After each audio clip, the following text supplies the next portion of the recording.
Let's talk about the pros and cons of the cardinal sign, and that's going to be that first section right here. So we're talking about all the Aries, the Capricorn, the Libras, and the Cancers. Let's go ahead and get started with the bad news. So here are the bad traits about each of these signs. So if you haven't seen my series on what makes a cardinal sign, you can check out the astrology folder to get more information about that. Today, we're just talking about the qualities from the cardinal signs that are both good and bad. So starting off with the bad qualities, the first one is their restlessness. Because they each start at the beginning of the season, they tend to have a lot of energy, but sometimes they don't have no business to get into, they become restless, and then they will just start drama for the sake of keeping their energy going because they don't know how to sit still. So one of the things that can really hinder their growth is their inability to deal with just being still and not necessarily being in motion at all times.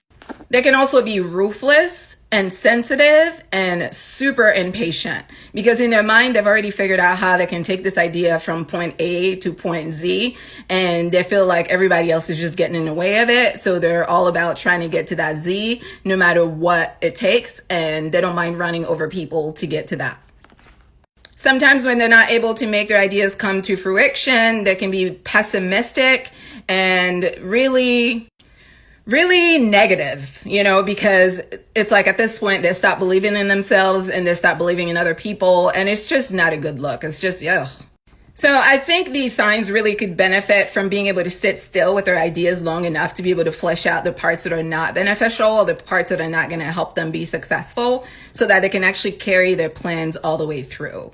So from here, I think this is kind of a good segue into talking about what they're really good at. They're really good at understanding people. They're really good at understanding social groups. These are the people that know everybody at work in terms of what role they play towards making things happen. If you want to know how to use everybody at your job in the best way possible, these are the signs that know what everybody's working with. They usually have wonderful ideas. They're usually hard workers.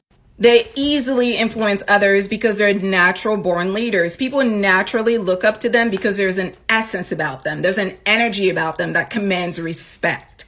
When they're in any space that they hold, there's a certain energy in that space where people can feel the power that's oozing off of them, even when they're not saying anything.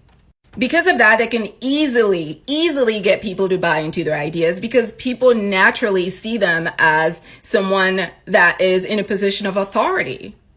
They're very intelligent and they can definitely make things happen. They can create new things that we've never seen, and they can really rule the world. I think a big part of that requires them being able to work well with others, being more sensitive to other people, and helping others.